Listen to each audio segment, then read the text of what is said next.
Hello students, मैं हूँ रचना बंसल। मैं आप लोगों को ऑर्गेनिक केमिस्ट्री पढ़ा रही थी, जिसके अंदर हमारा चैप्टर चल रहा था chemistry in everyday life. Last class के अंदर हमने पढ़ा था क्लासिफिकेशन ऑफ ड्रग्स और आज का हमारा टॉपिक है therapeutic action of different classes of drugs. मतलब आज हम डिफरेंट क्लासेस की जो ड्रग्स हैं उनके थेरेपी के बारे में, मतलब किस किस थेरेपी के अंदर कौन कौन सी ड्रग यूज़ में आती है वो आज हम पढ़ने वाले हैं। तो देखिए, therapeutic action of different classes of drug, इसमें जैसे हमारी बॉडी के अंदर over production of acid in stomach cause irritation and pain. ठीक है, क्या होता है, जैसे हमारे स्टमक के अंदर ओवर प्रोडक्शन हो जाता है किसका, एसिड्स का, तो क्या होगा, अपने एसिडिटी हो जाती है। एसिडिटी होती है ना सबको, ऐसे ही एसिडिटी हो जाती है। अब उसके लिए क्या करें हम, उसके लिए हम मेडिसिन लेते हैं, या तो वो जो एसिडिक मीडियम है वो कम हो जाए अपनी, तो वो किस मेडिसिन से कम करते हैं तो वो आज हम देखते हैं। In several cases ulcer is development in stomach. अब क्या हुआ कि जब एसिडिटी बहुत ज़्यादा इंक्रीज हो गई तो क्या होगा, अल्सर हो जाएंगे। तो अब इसके लिए हम पहले, जब हमारे स्टमक के अंदर एसिडिटी बनना शुरू हुआ तो उसी का पहले से ही हम कर लें ट्रीटमेंट। तो देखिए किस तरीके से ट्रीटमेंट किया जाता है। ट्रीटमेंट एंटा एसिड, क्या दिया जाएगा, एसिडिटी को कंट्रोल करने के लिए एंटा एसिड दिया जाएगा। तो सोडियम हाइड्रोजन कार्बोनेट दिया जाता है। तो पहले क्या होता था कि सोडियम बाइकार्बोनेट दिया जाता था, तो उसमें क्या होता था, ये सोडियम जो बाइकार्बोनेट है वो वाटर सॉल्युबल होता था। तो इसकी वजह से ये क्या करता था, जैसे इसने पीएच कम की, अपना पीएच है मान लो 7, पीएच जो स्केल होता है 14 तक होता है। ठीक है, 1 से लेके 14 तक। 7 पर न्यूट्रल मीडियम होता है। ठीक है, और यहाँ कैसा मीडियम होगा, बेसिक, और यहाँ एसिडिक। और हमारे स्टमक के अंदर एसिडिटी इंक्रीज हो गई है, मतलब पीएच कम हो गई है। अब उस पीएच को इंक्रीज करने के लिए हमने सोडियम बाइकार्बोनेट लिया, लेकिन सोडियम बाइकार्बोनेट को ये नहीं पता है कि हमें पीएच न्यूट्रल करनी है, इसको पीएच न्यूट्रल करनी है या फिर पीएच इंक्रीज करनी है। तो ये क्या करता जाएगा, इंक्रीज करता जाएगा, तो बेसिक मीडियम हो जाएगा, तो उसका भी फिर हार्मफुल इफेक्ट हो जाएगा। तो excess use of sodium bicarbonate stomach alkaline and trigger the production of even more acid. अब क्या होगा, स्टमक के ये अपन ने यूज़ किया सोडियम बाइकार्बोनेट, ये क्या करेगा, बेसिसिटी को इंक्रीज करता जाएगा। तो इसका मीडियम कैसा हो जाएगा, स्टमक का बेसिक हो जाएगा। अब बेसिक मीडियम होते ही अपना जो एसिड जो प्रोडक्शन कर रहे थे हिस्टामिन, वो क्या करेंगे, और एसिड जनरेट करेंगे। तो इससे तो हमारे प्रॉब्लम क्रिएट हो गई। उस टाइम के लिए तो ठीक हुई, फिर बाद में फिर से एसिडिटी हो जाएगी, फिर से एसिडिटी हो जाएगी। तो इस प्रॉब्लम को सॉल्व करने के लिए क्या हुआ, हमने दूसरा अल्टरनेट ढूंढा, क्या, एल्युमिनियम हाइड्रोक्साइड और मैग्नीशियम हाइड्रोक्साइड। देखिए, better alternatives because these are insoluble and hence do not increase pH above neutral. अब ये क्या करता है कि जो हमारी पीएच है न्यूट्रल होने के बाद इसको इंक्रीज नहीं करता है, तो इसको इंक्रीज नहीं करेगा तो हमारी प्रॉब्लम सॉल्व हो गई। ठीक है, अब साइंटिस्टों ने देखा कि जो लोग देख रहे थे, मेडिसिन खोज रहे थे, उन लोगों ने देखा कि इससे हमारी प्रॉब्लम सॉल्व तो हो रही है लेकिन वापस एसिडिटी हो रही है। फिर क्या करें, क्योंकि जो एसिड अपना इंक्रीज कर रहा है बॉडी के अंदर हिस्टामिन, उसी को रोका जाए। तो देखिए उसके लिए क्या करते हैं, and chemical histamine stimulate secretion of pepsin and HCl in stomach. ये क्या है, एक तरीके का हिस्टामिन है जो कि पेप्सिन और HCl, ये दोनों एसिड्स हैं, इनके सीक्रेशन को स्टिमुलेट कर रहा है। अब इस हिस्टामिन के सीक्रेशन को अगर रोक दिया जाए, मतलब इसके कंट्रोल मैनर के अंदर किया जाए, तब हमारी प्रॉब्लम सॉल्व होगी स्टमक की एसिडिटी की। तो इसके लिए हम कौन कौन सी मेडिसिन लेते हैं, एंटीहिस्टामिन लेना होगा, तो कौन सी मेडिसिन लेते हैं वो देख लेते हैं। जब सिमेटिडीन, कौन सी होगी, सिमेटिडीन, देख लीजिए, ये है आप लोगों की cimetidine. Prevents interaction of histamine with receptor present in stomach wall. This results in release of less amount of acid. अब क्या होगा, ये सिमेटिडिन जो ड्रग है जो अपनी स्टमक की वॉल थी उस पर क्या थे, स्टैमिन थे, उनको क्या कर देगी, उनके जो स्टिमुलेशन को क्या कर देगी, रोक देगी। तो अब इसके अंदर जो स्टमक के अंदर एसिड जनरेट हो रहा था वो कैसा हो जाएगा, कम हो जाएगा। तो हमारी प्रॉब्लम सॉल्व हो गई। अब मार्केट में अगर एक ड्रग खोजी गई है तो उसका हमने कॉपी भी तो बनाना होता है। तो ऐसे ही फिर दूसरी मेडिसिन खोजी गई इसी के जैसी, वो है रैनिटिडीन, इससे बेटर।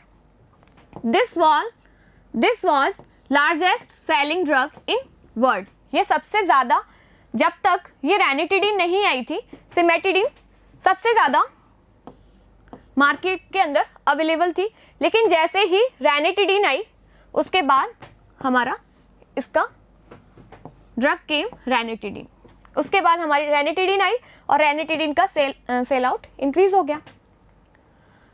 अब हम पढ़ने जा रहे हैं एंटी हिस्टामिन्स। ये तो हमारे ये जो सिमेटिडिन थे और रैनिटिडीन थे, इनको ये तो हमारे किसको रोक रहे थे, स्टमक के अंदर जो हिस्टामिन प्रोडक्शन कर रहे थे एसिड्स का, उनको रोक रहे थे। लेकिन जो एंटी हिस्टामिन्स हैं ये और जगह भी काम करते हैं अपनी बॉडी के अंदर। जैसे क्या करते हैं, जैसे हमारी बॉडी के अंदर किसी भी मतलब आप वायरस समझ लो या फिर कोई बैक्टीरिया है, उसने हमारी बॉडी पर अटैक किया, मतलब हमारी बॉडी को इन्फेक्टेड किया, तो इससे क्या होगा, ये WBC के अंदर हमारी कौन सी होती हैं सेल्स, प्रतिरक्षा सेल्स होती हैं, अपनी एंटीबॉडी होती हैं। अब एंटीबॉडी कौन सी होती हैं, जो हमारी रक्षा करती हैं, जो हमें प्रोटेक्ट करती हैं, किससे, बैक्टीरियल इन्फेक्शन से या फिर वायरस के इन्फेक्शन से। अब क्या होगा, जो हिस्टामिन है, हिस्टामिन क्या करेगा, जैसे ही इसको पता लगता है कि हमारी बॉडी के अंदर किसी भी बैक्टीरिया या वायरस का इन्फेक्शन हो गया है, तब ये क्या करेगा, ब्लड सेल को चौड़ा कर देगा, डायलेट कर देगा और ब्लड का फ्लो बहुत तेजी से करवा देगा उसी जगह पर। तो वहाँ पर WBC ज़्यादा हो जाएगी, क्योंकि ब्लड के अंदर क्या है, RBC, WBC और प्लेटलेट्स, ठीक है, 3 चीज़ें मिलती हैं। अब इसने फ्लो करवाया और WBC यहाँ आ गई और एंटीबॉडी हमें मिल गई, तो उसने अटैक को तो रोक दिया यहाँ। लेकिन जब हिस्टामिन हमारी बॉडी के अंदर ये काम करते हैं, तो ये क्या करते हैं, हमारी बॉडी के अंदर जो स्मूथ मसल्स होती हैं वो क्या हो जाती हैं, कॉन्ट्रैक्ट हो जाती हैं। जैसे अपने गले की जो मसल्स होती हैं वो स्मूथ मसल्स होती हैं, वो कॉन्ट्रैक्ट हो जाएंगी, जिसकी वजह से हमें गले का इन्फेक्शन हो जाता है ना, वो इसी की वजह से होता है। देखिए, histamine is a potent vasodilator. Histamine यही बताया ना, दैट वाइडन्स ब्लड वेसल्स, वही चीज़ है। It contract smooth muscles in bronchi and guts, वही चीज़। It is use to treat high blood pressure, ठीक है। अब देखिए, अब इसके लिए हमने हिस्टामिन जो अपने इन्फेक्शन हुआ उसके लिए हम क्या लेंगे, एंटीहिस्टामिन्स। तो देखिए, it is also responsible for nasal coagulation. It is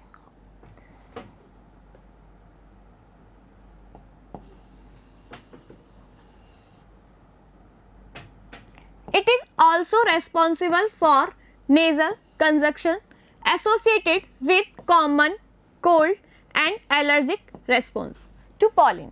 अब देखिए, ये किस किस के लिए और किसके लिए रेस्पॉन्सिबल है, नेजल के अंदर जो इन्फेक्शन होता है उसके लिए रिस्पॉन्सिबल है। अब इसके लिए हमने क्या ली, एंटीहिस्टामिन्स। कौन कौन सी, ब्रोमफेनेरेमिन जिसको डायमेटप बोलते हैं, या फिर टरफेनेडिन जिसको सेल्डेन बोलते हैं, ठीक है। ये दोनों के स्ट्रक्चर्स हैं, देख लीजिए, एक बार देख लीजिए, अगर एग्जाम में आ जाता है इस तरीके का स्ट्रक्चर तो आप लोग करके आ सकते हैं, ठीक है। अब आता है अपना neurologically active drug. Neurologically active drug 2 types की होती हैं, देखो, ट्रॉन्किलाइजर्स एंड एनाल्जेसिक्स। तो देखिए, वही चीज़ है कि ये 2 टाइप की होती हैं, tranquilizers, analgesics. These affect the message transfer mechanism from nerve to receptor. देखिए ये किस तरीके से इफ़ेक्ट करती हैं हमारी बॉडी के अंदर। नर्व सेल्स होती हैं जिनका कनेक्टिविटी होती है किससे, सेंट्रल नर्वस सिस्टम से कनेक्टिविटी होती है। अपने माइंड में होता है वो सेंट्रल नर्वस सिस्टम, तो उससे कनेक्टिविटी होती है। अब क्या करेगा, जैसे ही हमें किसी ने टच किया या फिर हमें पेन हुआ, कहीं पर हमारे दर्द हुआ, मतलब चोट लग गई, तो उसका हमें एहसास कैसे होता है, हमें उसका नर्व सिस्टम के थ्रू होता है। जो नर्व सेल्स होती हैं वो पूरा मैसेज लेकर जाती हैं अपने सेंट्रल नर्वस सिस्टम तक, और फिर हम उस चीज़ को पहचानते हैं, रिकॉग्नाइज करते हैं। अब क्या होगा, जैसे किसी को किसी टाइम पर उसका एक्सीडेंट हो गया है, तो उसको उस एक्सीडेंट में बहुत ज़्यादा पेन हो रहा है, उसको पेन नहीं फील कराना है, तो हम क्या करेंगे, उसको ट्रंक्विलाइजर्स देंगे। तो देखिए tranquilizers are a class of chemical compound used for the treatment of stress. अब किसी को स्ट्रेस हो रहा है, मतलब अपनी बॉडी के अंदर कुछ हार्मोन्स ऐसे होते हैं, किसी के अंदर ज़्यादा सीक्रेट होते हैं, तो उसमें स्ट्रेस वो फील ज़्यादा करता है। तो किसी को स्ट्रेस हो रहा है, या mild and even severe mental disease, या फिर किसी को सीवियर मेंटल डिजीज़ होती है, मतलब किसी का माइंड अगर ज़्यादा हाइपर एक्टिव होगा तो क्या होगा, उसको मेंटल डिजीज़ हो जाएगी ज़्यादा। These relieve anxiety, stress and excitement by inducing a sense of well being. अब क्या करता है ये, जैसे किसी के अंदर ऐसे हार्मोन्स सीक्रेट हो रहे हैं जो कि उसकी एंजाइटी को बढ़ा रहे हैं। जैसे किसी को डर लगता है ना एग्जाम से पहले, किसी को बहुत ज़्यादा लगता है, तो वो क्या करता है, ये ट्रंक्विलाइजर्स क्या करते हैं कि वो जो हार्मोन्स अपना सीक्रेट हो रहा है उसको सप्रेस कर देते हैं, तो उसको फील ही नहीं होता है, तो उसको डर भी नहीं लगता है। तो वही चीज़ है, दीज रिलीज एंजाइटी, स्ट्रेस और excitement by inducing a sense of well being. अब इसके अंदर आती है मेडिसिन नॉर एड्रेनलिन। ये एक हार्मोन है, play a role in mood change. ये क्या कर देता है, एक एड्रेनलिन होता है। एड्रेनलिन कब होता है, कब अपनी बॉडी सीक्रेट करती है, जैसे किसी को भागना है बहुत तेज, जैसे किसी के पीछे लॉइन पड़ गया है ना, अब उसको बहुत तेज भागना है, पीछे पीछे आ रहा है लॉइन, तो वो भागेगा, तो उसमें कौन हेल्प करेगा, एड्रेनलिन, वो और तेज भागेगा। ठीक है, कई बार हमें बहुत काम करना होता है तो उसमें स्ट्रेस आता है, तो फिर एड्रेनलिन होता है अपनी बॉडी के अंदर सीक्रेट। अब उस एड्रेनलिन को कम करना है, तो उसके लिए हमने क्या लिया, नॉर एड्रेनलिन। ये क्या करता है, ये मूड चेंज कर देता है, मतलब एकदम चिल हो जाता है कि भाई हमें कुछ नहीं करना है। तो anti depression drug are required. इसके लिए एंटी डिप्रेशन जो ड्रग होगी वो रिक्वायर होगी। These drugs inhibit the enzymes which catalysed the degradation of nor adrenaline. ये क्या कर देता है, नॉर एड्रेनलिन का जो डिग्रेडेशन कर देगा। तो इसमें कौन कौन सी हैं, इप्रोनाजिड और फिनाइलजीन। ठीक है, 2 मेडिसिन हैं, ये याद रखनी है आपको। देख लीजिए इनकी स्ट्रक्चर्स। नेक्स्ट है माइल्ड ट्रंक्विलाइजर्स।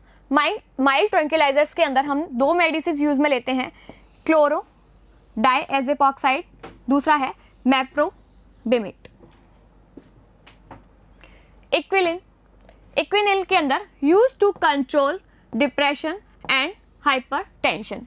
इक्विनिल का यूज़ हम कब करते हैं, जब किसी को बहुत ज़्यादा डिप्रेशन हो रहा होता है, ठीक है, या फिर किसी को बहुत ज़्यादा टेंशन हो रही होती है, उसके अंदर हम इक्विनिल का यूज़ करते हैं। इक्विनिल के अंदर हम बार्बिट्यूरिक एसिड के डेरिवेटिव्स यूज़ में लेते हैं। कौन कौन से, वेरोनल, एमेटल और नेमेब्यूटल, ल्यूमिनल और सैकुनल। ठीक है, देखिए ये वेरोनल है, ये वेलियम है, वेलियम लेते हैं ना, और सेरोटोनिन। एनाल्जेसिक्स के अंदर हम देखते हैं ये एंटीपायरेटिक भी होती हैं। ठीक है, तो एनाल्जेसिक्स रिड्यूस और एबोलिश पेन। ये क्या करते हैं, बहुत ज़्यादा जो पेन हो रहा होता है उसको रिड्यूस कर देती हैं without causing impairment of consciousness, mental confusion, incoordination और पैरालिसिस और some other disturbance of nervous system. ठीक है, ये क्या करती हैं, विदाउट किसी नर्वस सिस्टम की छेड़छाड़ के काम करती हैं। जैसे ये किसी भी चीज़ को छेड़ती नहीं है, नर्वस सिस्टम के साथ भी कुछ भी कोई भी प्रॉब्लम क्रिएट नहीं करती हैं, और पेन को हमारे जो हमारा पेन होता है उसको क्या कर देती हैं, रिलीव कर देती हैं। इसमें 2 टाइप्स की आती हैं, एक तो नॉन नार्कोटिक एनाल्जेसिक्स और दूसरा आता है नार्कोटिक एनाल्जेसिक्स। तो पहला हम पढ़ते हैं नॉन नार्कोटिक एनाल्जेसिक्स। इसके अंदर देखिए क्या आता है, एस्प्रिन एंड पैरासीटामोल, ये दोनों एग्जाम्पल हैं, लर्न रखते हैं आप लोगों को नॉन नार्कोटिक एनाल्जेसिक्स के अंदर, ठीक है। तो aspirin inhibit the synthesis of chemical known as prostaglandins. देखिए जो एस्प्रिन होती है वो किसको इनहिबिट करती है, प्रोस्टाग्लैंडिन्स जो केमिकल कंपाउंड है उसके सिक्रेशन को रोकती है। क्यों? क्योंकि ये स्टिमुलेट करता है, which stimulate inflammation in the tissue and causes pain. जो प्रोस्टाग्लैंडिन्स है ये क्या करता है, जो टिश्यूज़ हैं उसके अंदर इन्फ्लामेशन को इंक्रीज कर देगा, जिसकी वजह से हमें क्या होता है, पेन फील होता है, और इसके सीक्रेशन को ये मेडिसिन रोक देती है, एस्प्रिन, ठीक है। तो इस तरीके से हम नॉन नार्कोटिक्स का यूज़ करते हैं। These drugs are effective in relieving skeletal pain such as that used to arthritis। अब इन ड्रग्स का और किस में यूज़ में आता है, जो स्केलेटन पेन होता है, स्केलेटन पेन मतलब जो हमारी हड्डियों में जो पेन हो रहा होता है उसको क्या बोलते हैं, आर्थराइटिस, ठीक है। उसके अंदर बहुत ज़्यादा पेन हो रहा होता है, उसको रिलीव करने के लिए भी हम कौन सा यूज़ करते हैं, नॉन नार्कोटिक एनाल्जेसिक्स का यूज़ करते हैं।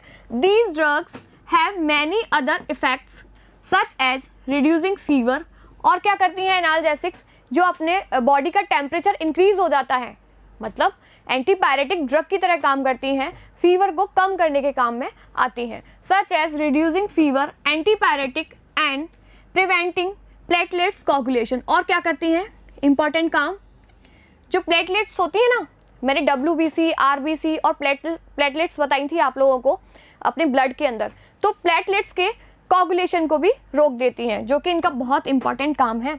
Because of its anti blood clotting, इनके एंटी ब्लड क्लॉटिंग नेचर की वजह से इनका यूज़ किस में और किया जाता है, हार्ट अटैक को रोकने के अंदर काम में ली जाती हैं। देख लीजिए ये लिखा हुआ है, because of its anti blood clotting action aspirin finds use in prevention of heart attack. देखिए नेक्स्ट हम लोग यूज़ करते हैं नार्कोटिक एनाल्जेसिक्स। इनका देखिए कहाँ यूज़ किया जाता है, जैसे हमारा ऑपरेशन होता है उसके बाद में जो पेन हो रहा होता है उसको रिलीव करने के लिए यूज़ में लेते हैं। Used for relief of post operative pain, cardiac pain, मतलब किसी के हार्ट अटैक आ जाता है तो उसके अंदर कार्डियक पेन हो रहा होता है, उसको रिलीव करने के लिए भी हम किसका यूज़ में लेते हैं, नार्कोटिक एनाल्जेसिक्स का यूज़ लेते हैं।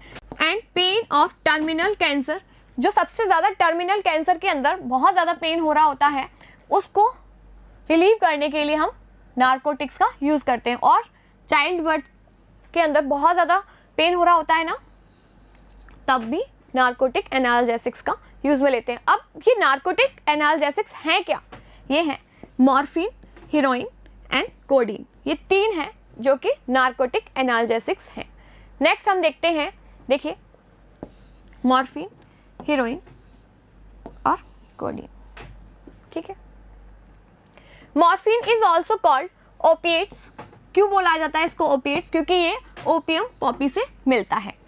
इन poisonous effect these produce stupor, coma, convulsions and ultimately death.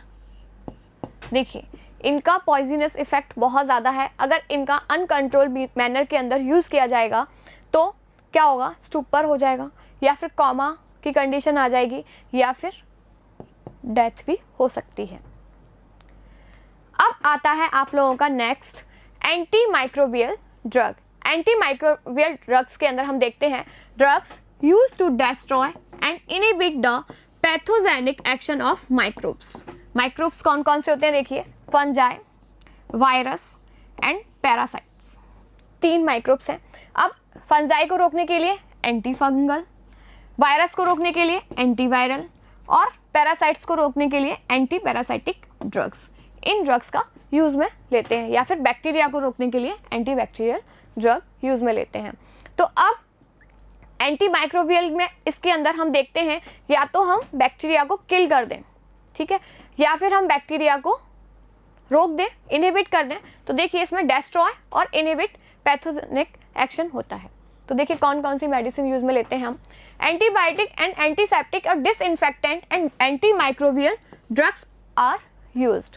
तो एंटी माइक्रोबियल के अंदर हम देखते हैं एंटीबायोटिक्स एंड एंटीसेप्टिक, ये दोनों यूज में लेते हैं। Antibiotic use to treat infection, ये इन्फेक्शन को रोकने के लिए काम में लिया जाता है। Substance in low concentration inhibit growth of micro organism, इसके अंदर ऐसा सब्सटेंस लिया जाता है जो कि बहुत ही कम मात्रा के अंदर रोक देता है इन माइक्रो ऑर्गेनिज्म की ग्रोथ को। तो देखिए इसमें मान लो हमें सिफिलिस डिजीज़ हो गई है, कोई डिजीज़ है जो बैक्टीरियल डिजीज़ है, उसके ट्रीटमेंट के लिए हम क्या लेते हैं, आर्सफिनेमिन, जो जिसमें आर्सेनिक बॉन्ड मिलता है, जिसका सेकंड नेम है साल्वेरसन।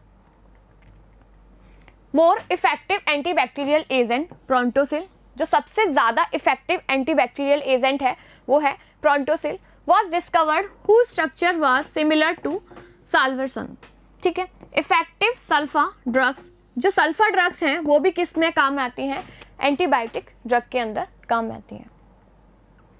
Antibiotic have two types of effect, इनके दो तरीके के इफेक्ट होते हैं। कौन कौन से, साइडल इफेक्ट जो कि किलिंग इफेक्ट है, या फिर स्टैटिक इफेक्ट मतलब रोक देना, इनहिबिटरी इफेक्ट है। तो इसके अंदर बैक्टीरियोसाइडल तीन आती हैं, पेनिसिलिन, एमिनो ग्लाइकोसाइड, ओफ्लॉक्सिसिन, ठीक है। बैक्टीरियोस्टैटिक इसके अंदर एरिथ्रोमाइसिन, टेट्रासाइक्लिन और क्लोरेम्फेनिकॉल, ठीक है। अब इनका किस तरीके से इफेक्ट होता है उसके आधार पर हमने देखा है, ये चार्ट बनाया है। एक तो इनका ब्रॉड स्पेक्ट्रम एंटीबायोटिक, मतलब ये क्या करती हैं, किल करती हैं ग्राम पॉजिटिव जो बैक्टीरिया होते हैं, बैक्टीरिया के टाइप होते हैं ग्राम पॉजिटिव और ग्राम नेगेटिव। तो ग्राम पॉजिटिव बैक्टीरिया को किल करती हैं और ग्राम नेगेटिव बैक्टीरिया को एक बड़ी रेंज के अंदर, होल वाइड रेंज के अंदर ये क्या करती हैं, मार देती हैं। तो ये कौन कौन सी हैं, एम्फिसिलिन, ये ड्रग्स हैं, एमॉक्सिलिन या फिर क्लोरेम्फेनिकॉल, ओफ्लॉक्सिसिन या फिर वैनकोमाइसिन। नैरो स्पेक्ट्रम एंटीबायोटिक, इसके अंदर ये सिर्फ किसको मारती हैं, ग्राम पॉजिटिव और ग्राम नेगेटिव बैक्टीरिया को एक इफेक्टिव अगेंस्ट, मतलब एक इफेक्टिव एरिया के अंदर ही ये काम करती हैं। इसमें आता है पेनिसिलिन जी। तीसरा आता है अपना limited spectrum antibiotic. Limited spectrum antibiotic के अंदर देखते हैं अपन effective against a single organism, मतलब ये एक पर्टिकुलर ऑर्गेनिज्म के लिए ही स्पेसिफिक होती है कि इस ऑर्गेनिज्म पर ये काम करेंगी। ये तो सब पर काम कर रही थी, ठीक है, और ये बहुत बड़े रेंज के अंदर काम कर रही थी, ये थोड़ा छोटा रेंज हो गया, और ये तो सिर्फ एक पर्टिकुलर एक ही ऑर्गेनिज्म पर काम करती हैं। अब आता है अपना एंटीसेप्टिक। एंटीसेप्टिक अपनी मतलब जो इन्फेक्शन को रोक देते हैं, ठीक है, बैक्टीरियल इन्फेक्शन को रोक दे। जैसे अपन फ्लोर पर क्लीनिंग के लिए यूज़ में लेते हैं, वो भी एंटीसेप्टिक होता है। अपन के कहीं चोट लग जाती है तो सबसे पहले फर्स्ट एड के अंदर हम देखते हैं क्या, एंटीसेप्टिक लगाते हैं। तो वही चीज़ें हैं। Chemical which either kill prevent the growth of micro organism, मतलब माइक्रो ऑर्गेनिज्म की ग्रोथ को रोक देते हैं। तो antiseptics are applied to living tissues such as wounds, मतलब जो एंटीसेप्टिक्स होते हैं उनको हम लिविंग टिश्यूज़ पर भी अप्लाई कर सकते हैं। जैसे वाउंड्स होते हैं, अपने घाव जो होते हैं उन पर हम लगा देते हैं। Cuts, ulcer and disease skin surface, मतलब स्किन सरफेस के ऊपर जो डिजीज़ हो जाती हैं, अगर हमारे बैक्टीरियल इन्फेक्शन हो जाए तो उसको रोकने के लिए हम क्या लगाते हैं, एंटीसेप्टिक। फ्यूरेनेसिन या फिर सोप्रामाइसिन, डेटॉल, ये क्या है, एंटीसेप्टिक के नेम है। डेटॉल जो कि मिक्सचर है किसका, क्लोरोजाइलिनॉल एंड टर्पेनियोल का। बाइथायोनल इज एडेड टू सोप। अब हम सोप्स के अंदर बोलते हैं ना ये एंटीसेप्टिक है सोप, तो उसके अंदर हम बाइथायोनल अगर ऐड कर देते हैं तो वो कैसा हो जाता है, एंटीसेप्टिक हो जाता है। या फिर iodine is a powerful antiseptic, जो आयोडीन है वो कैसा है, अपना पावरफुल एंटीसेप्टिक है, जिसके अंदर 2 to 3% of iodine in alcohol water mixture is called tincture of iodine. Tincture iodine का फॉर्मूला पूछ लिया जाता है आप लोगों से एग्जाम में, कई बार, तो ये क्या है 2 to 3% of iodine in alcohol water, जिसको हम किस पर अप्लाई करते हैं, घाव के ऊपर अप्लाई कर देते हैं, बाउंड्स के ऊपर अप्लाई करते हैं। Iodoform, iodoform also used as antiseptic for wounds. Boric acid in dilute aqueous solution is weak antiseptic for eyes. ये इंपॉर्टेंट है, बोरिक एसिड का हम यूज करते हैं किसमें, आइज के इन्फेक्शन को। कई बार ऐसे आइज में इन्फेक्शन हो जाते हैं ना, आपको आई ड्रॉप दी जाती है, उसके अंदर क्या होता है, बोरिक एसिड। डिसइंफेक्टेंट, डिसइंफेक्टेंट के अंदर देखिए कौन कौन से आते हैं, applied to inanimate object, floor, floor की क्लीनिंग के लिए, draining system and instrument. Some substance act as a antiseptic and disinfectant both by varying concentration. ये किससे वेरी करता है, कंसंट्रेशन पर डिपेंड करता है। जैसे 0.2% ऑफ फिनॉल किस तरीके से यूज में आता है, एंटीसेप्टिक के रूप में यूज में आता है, लेकिन 1% फिनॉल किस में आता है, डिसइंफेक्टेंट के रूप में काम में आता है। इस तरीके से परसेंट, जैसे इसका सबसे कम परसेंट है, इसका मान कम है, तो ये एंटीसेप्टिक की तरह यूज में ले रहे हैं अपन, और 1% फिनॉल का हम डिसइंफेक्टेंट के रूप में यूज में लेते हैं। क्लोरीन इन कंसंट्रेशन ऑफ 0.2 से लेके 0.4 पार्ट पर मिलियन के रूप में एक्वस सॉल्यूशन में किस तरीके से काम करती है, ये एंटी डिसइंफेक्टेंट की तरह काम करती है।